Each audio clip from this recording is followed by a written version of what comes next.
કાંદા સાવ નાની નાની ડુંગળી તેને આખી રાખી છે, થોડીક મોટી તેને અડધી ગાર છે, પાતળી નથી કાપી. આટલી રીતે છે ખારી સિંગ, સાદા દાણાની. ત્યાંથી આપણે કેરી લીધી છે, કેરીની સિઝન છે, મજા આવશે. મરી, તજ, બાદિયા અને લવિંગ. આપણી ચટકી જાય એટલે જીરું નાખી દઈએ ને, જીરુંની સાથે આપણે આખા મસાલા નાખી દઈશું. લસણ મરચાંની સાથે જ આપણે ખારી સિંગ નાખી,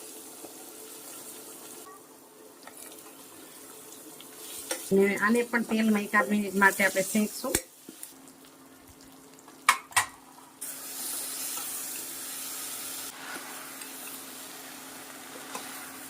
છે એટલે 2 ગણાથી થોડુંક વધુ પાણી નાખવાનું, થવા દઈએ ને હવા ભરાવા દઈએ. આખી સ્મેલ એટલી જોરદાર આવે છે.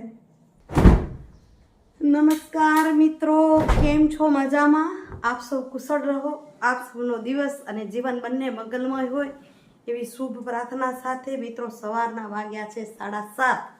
મંદિરથી આવ્યા પાછા, હવે જલ્દી મેંડી કરવા. સાહેબ ઝાટકી દે, આમ બધાને ખબર પડે એવી મસ્ત જોરદાર ઝાટકી દે.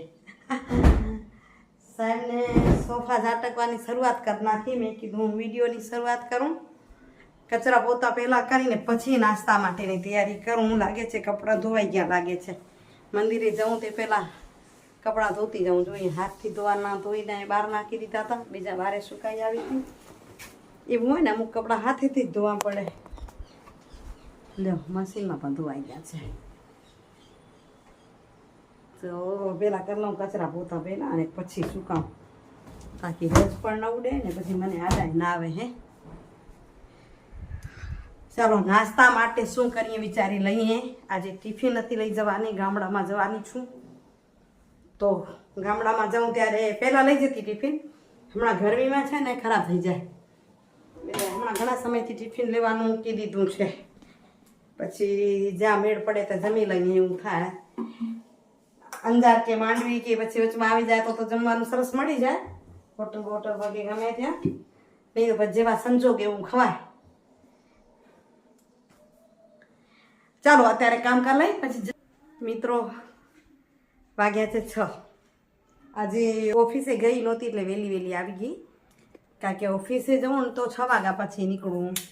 ગઈ હતી ગામડામાં જવું એટલે વહેલી જવું. ઘરેથી 8:30 તો નીકળી જવું પડે, 9 વાગ્યા પહેલાં બસ હોય, અને પછી ત્યાંથી જે બસ મળે ત્યાં પહોંચી આવું. તો આવી ગઈ છું. અહીં કપડાનો ઢગલો સવારે ધોઈ ગઈ છું, દેખાય છે. કેટલા હાથેથી ધોયા હતા અને કેટલા મશીનથી ધોયા હતા. તો હવે ઉપાડી લઉં. પહેલાં ઉપાડાઈ જાય તો શાંતિ, પછી સંકેલું અને એ લઈને પછી ઘરે જમવાનું. આજે ખીચડી નથી ખાધી, કાંઈક સાદું બનાવું પણ કાંઈક બનાવું એવું વિચારું છું. પહેલાં કપડાં તો ઉપાડી લઉં. સવાર તો ચાદર ને ધોયા હતા. પહેલાં આગળ સુકાવતો એટલો તડકો આવે છે કે સાંજે આવી ત્યાં સુધી બળી જાય. એટલે ઘરમાં નીચવાઈ ગયા હતા, કોરા થઈ ગયા હતા. સ્પિન કરી નાખ્યા હતા ને મશીનમાં, એટલે કોરા થઈ ગયા હતા. એટલે ખુરશી પર નાખી ગઈ, સાવ સુકાઈ ગયું છે. બસ હવે સંકેલું. પણ પછી યાદ આવ્યું કે પછી સંકેલું, કપડાં ઉપાડી લીધા. હવે છે ને કરો ખારી ભાતની તૈયારી. ખારી ભાત તરત ને તરત મજા ના આવે, થોડીક 10-15 મિનિટ ચડી જાય ને પછી હોય ને તો એ ખાવાની મજા આવે. તો કંઈ કાંદું, બટેટું, ટમેટું, મરચું સુધારી લઉં અને પછી વઘારી લઈએ. તો મિત્રો સાહેબ આવી ગયા, ખારી ભાતની તૈયારી કરી. હવે સાહેબના માર્ગદર્શન હેઠળ બનાવી. હવે હું દર વખતે સાદા સિંગદાણા નાખું, કે છે ખારી સિંગ નાખજો.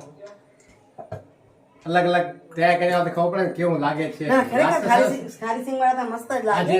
તમને ખ્યાલ હોય બધા બારે છોકરાઓ કરતા હોય ને કે પાર્ટી કરી ખારી ભાત ની, એમાં ખારી સિંગ જ નાખે છે એ લોકો.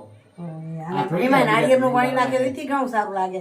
તો અહીંયા હું તૈયારી કરું છું. કાંદું કાપવાનું કીધું, તો કાંદું પણ કેવું કપાવ્યું છે તમને બતાવું, પછી આપણે વઘાર કરીએ. સુધારી લીધા. આજે ખારી ભાત છે ને જોરદાર થવાની છે, ટનાટન થશે. જો અહીં તમને બતાવું શું તૈયારી કરી છે. તો અહીં કાંદા સાવ નાની નાની ડુંગળી તેને આખી રાખી છે, થોડીક મોટી તેને અડધી ગાર છે, પાતળી નથી કાપી. કે વાડીએ થાય એવી બનાવી દે, કીધું હલો વાડી જેવી બનાવી. અહીં બટેટા, મરચાં, લસણ પણ સુધાર્યું છે, મીઠો લીમડો. આટલી રીતે છે ખારી સિંગ, સાદા દાણા નહીં. અહીં ટમેટા પણ અહીંયા હાઈબ્રિડ હોય તો બહુ ખટાશ હોય નહીં, એટલે ટમેટાની સાથે એટલે આપણે કેરી લીધી છે. કેરીની સિઝન છે, મજા આવશે.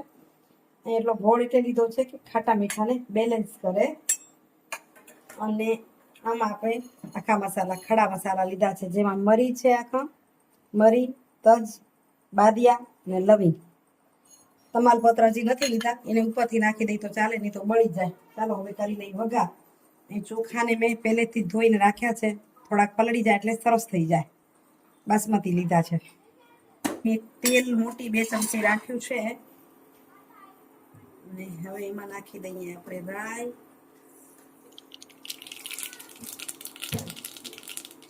રાઈ આપણી ચટકી જાય એટલે જીરું નાખી દઈએ. જીરુંની સાથે આપણે આખા મસાલા નાખી દઈશું. અને અહીં નાખી દઈશું હિંગ. હિંગ પડી ગઈ એટલે નાખી દઈએ આપણે લસણ અને મરચાં. લસણ મરચાંની સાથે જ આપણે ખારી સિંગ નાખી દઈશું. પહેલેથી જ નાખીએ આપણે મરચાં પહેલાં, પણ ખારી સિંગ છે એટલે શેકાયેલી હોય. કાચા દાણા હોય તો પહેલાં શેકવા પડે, એટલે અને શેકવાની જરૂર નહીં પડે. હવે એની અંદર કાંદો અને લીમડો આપશો. લીમડો ફ્રેશ હોય તો મરચાં ભેગો નાખવાનો, આ લીમડો ફ્રેશ નથી એટલે કાંદા ભેગો નાખીશ. એટલે કાંદાને આપણે તેલમાં બરાબર સાંતળશું, બાકી થોડા એ તેલમાં ચડી જાય.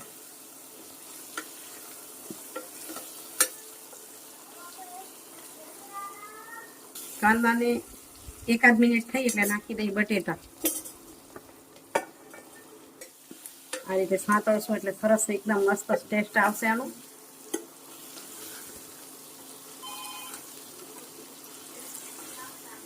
સ્વાદ અનુસાર નમક નાખી દઈશ. 1 મિનિટ પછી આ સ્વાદ અનુસાર નમક નાખ્યું છે. અને હવે આની અંદર આપણે મિક્સ થઈ ગયો. હવે 2 મિનિટ જેવું આપણે આ ચડ્યું.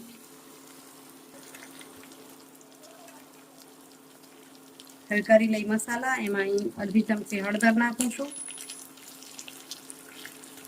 2 ચમચી જેવો ધાણા પાવડર. તમે તીખું ખાતા હોય એ પ્રમાણે મરચાં નાખવાના. અમે થોડુંક તીખું ખાઈ છે એટલે અહીંયા હું તીખા મરચાં નાખું છું. લાલ લીલા મરચાં નાખ્યા છે તો પણ.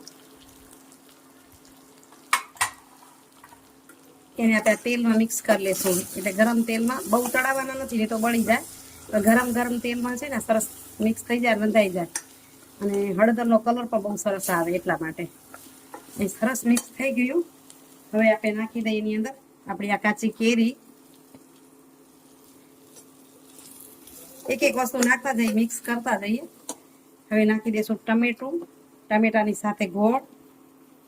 ટમેટું રસવાળું પડશે એટલે અવાજ પણ બદલશે. એને પણ બરાબર મિક્સ કરી લઈશું. હવે એમાં પૂરતા મસાલા પડી ગયા છે. અહીં તમે જોઈ શકો છો કેટલું સરસ લાગે છે કાંદો અને બટેટું પણ. આ રીતે આપણે શાક કરીએ તો આ શાક ખાવાની પણ મજા આવે. એટલે આમ કરી હવે કુકરને બંધ કરી દેવાનું. આમાં કાંઈ જ નથી નાખવાનું. તો આ ડુંગળી બટેટાનું શાક તો બહુ જોરદાર લાગે. ક્યારેક કરીને બતાવશું તમને. હવે નાખી દઈએ આપણે એની અંદર ચોખા. ચોખાને સારી રીતે મિક્સ કરી લેશું.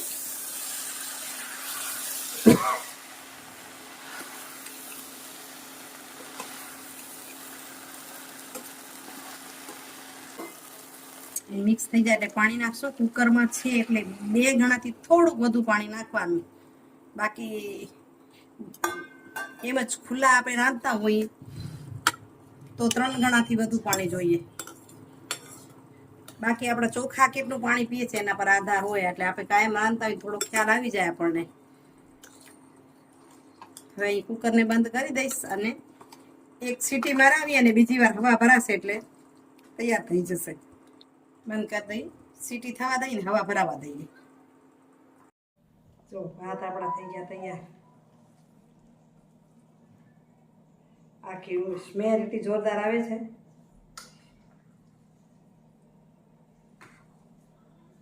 ડુંગળી ક્યાં ગઈ આપણી? છે ને આરી આખી જો કાઢી એમાં પીરસી આપણે. આરી જો તમને આખી ડુંગળી જોઈતી હતી ને છે. અલગથી કાઢીને બતાવું સાહેબ કે આખી ડુંગળી, આખી ડુંગળી ક્યાં કે આખી ડુંગળી છે. કારણ કે એમને નખાવી હતી ને કે સધારી ન નાખે, આખી ડુંગળી નાખે એટલે એટલી જોરદાર છે.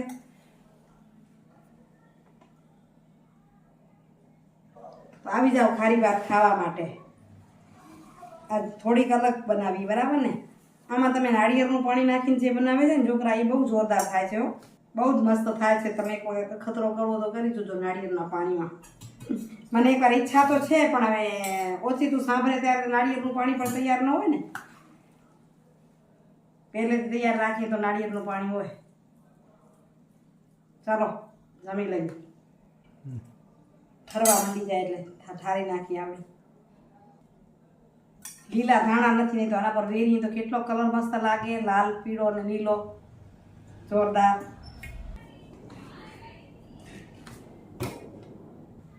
આજે તો કેમ કેવું જે વાડીમાં બનાવે ને, વાડીએ છોકરાઓ બધા એ ટાઈપની બનાવી, સ્મેલ પણ એવી જ આવે છે. એમ થાય કે આજે આવે છોકરાઓની વાડી શું કહેવાય, પાર્ટી યાદ આવી ગઈ. પાર્ટી તમે ગયા હો પાર્ટીમાં? કહીએ એકાદ બે વાર ગયા છે, ઘણી વાર થઈ ગયા.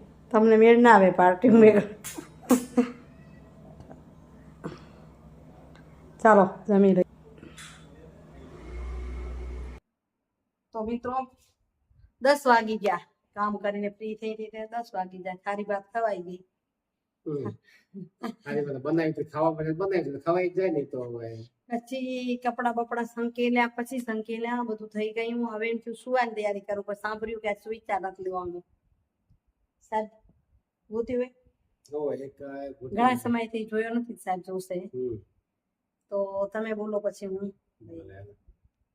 તૂટી જવાનો અર્થ કાયમ અંત જ નથી હોતો, ક્યારેક નવી શરૂઆત પણ હોઈ શકે છે. વાહ, સરસ. મેં પણ તમને કીધું તું આગલા વિડીયોમાં, સાચી વાત છે. બિલકુલ એમ આપણે મેં પણ તમને કીધું તું આગલામાં કે મોટિવેશન નો આ વખતે સુવિચાર આપીશ. સાહેબ અનાયાસે શોધ્યો, એ પણ મોટિવેશન માટેનો જ છે. શું છે કે તૂટી જવાનો અર્થ કાયમ અંત જ નથી હોતો.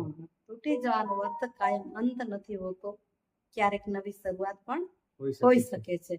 એટલે આપણે હંમેશા મનથી મજબૂત રહેવાનું કે તૂટી જવાનું જ નથી. આ કદાચ નવી શરૂઆત માટે આપણું કામ અટક્યું છે, ક્યાંક તૂટ્યું છે, બરાબર ને? તો હું જો સુવિચારની વાત કરું મોટિવેશન માટે, તો હું તમને કહી રહી છું કે સપના જોવાના. તો કે જીવનમાં જો આપણે સફળ થવું હોય તો આપણા જે સપના છે ને સ્પષ્ટ બનાવવા પડે, નક્કી કરવા પડે ધ્યેયને. તમને સપનું સ્પષ્ટ જ ન હોય, એક દિવસ તમે એમ જુઓ છો કે મને પોતાનો બિઝનેસ કરવો છે, અને બીજે દિવસે સપનું જુઓ છો કે કદાચ તૂટી જવાય તો ના આપણે નોકરી કરશું, તો આ તમારું સપનું સ્પષ્ટ નથી. એટલે તમને જે દિશામાં જવું છે એ સપનાને તમે સ્પષ્ટ કરવું પડે કે મને આ કરવું છે. જો તમારું સપનું મોટું તો મુશ્કેલીઓ પણ મોટી આવશે, બરાબર ને? તમારું સપનાનું કદ મોટું હોય તો થોડીક મુશ્કેલીનું સ્તર પણ મોટું હોય, કદાચ આવે તોય પણ તમે હિંમત અને વિશ્વાસથી કામ આગળ વધારશો કે ના આપણે આ કરવું છે ને થશે જ. તમારા મનને કયો આ કામ થશે, પ્રકૃતિને કયો મને આ કરવું છે ને થઈ રહ્યું છે. સપના જુઓ એમાં કે ના મારું થઈ ગયું છે, તો તમને આમાં હિંમત અને વિશ્વાસ બંને હશે. પ્રકૃતિને કહેશો, મનને કહેશો, તો દુનિયા પણ ઝૂકીને કામ થશે. ધીરુભાઈ અંબાણી કર લે દુનિયા મુઠ્ઠી में, એક સમય કે એમને બેંકે લોન આપવાની ના પાડી હતી, આજે એના દીકરા એ બેંક વેચાતી લેવાને વિચારે છે. તો આ સમય છે. હા, આપણી પાસે કાંઈ ન હોય ને ત્યારે તૂટી તો જવાય, હકીકત છે. પણ ઘણી વખત હું પણ એવી રીતે મને એમ થાય કે આપણી પાસે નથી તો કેમ થશે. પણ તમે દેખો છો ને નવા ઉત્સાહ સાથે આગળ વધુ છું. એટલે કહું છું કે સાહેબે ક્યાંથી શોધ્યો, પણ મોટિવેશન ને રાખતો જ શોધ્યો. કે દર વખતે તૂટી જઈએ એનો અર્થ એ નથી કે આપણે ભાંગી પડીએ, કદાચ નવી શરૂઆત હોઈ શકે, ત્યાંથી આપણે શરૂઆત થતી હોય નવી, કદાચ શરૂઆત થઈ શકે. તો તમે પણ તમારા મનને મજબૂત કરો, પ્રકૃતિને કહો, મનને કહો, અને સપના જુઓ, જાગતે સપના જુઓ, વિઝ્યુલાઇઝેશન કરો. સુતા હોય તો શું સુતા રહીએ ખાલી અને ખોટા સાચા સપના જોઈએ, પણ અર્ધ જાગ્રત અવસ્થામાં જે સપના જોઈએ એ પાકા થાય છે, અને એ પાકું છે. મિત્રો, આ વાત સાથે હવે હું વિડીયોનું એન્ડિંગ કરી નાખું છું, કારણ કે હવે 10:30 થઈ ગયા છે. કાલે મળશું સરસ મજાના બીજા વિડીયો સાથે. ત્યાં સુધી આપ સૌને જય શ્રી કૃષ્ણ, જય જય ગરવી ગુજરાત, જય ભારત અને જય હિન્દ. Bye bye, Hariom. આવજો મિત્રો. જય માતાજી. જય દ્વારકાધીશ. માગે 20 આપે 30 એવા મારા જય દ્વારકાધીશ. દ્વારિકાધીશ. Bye bye.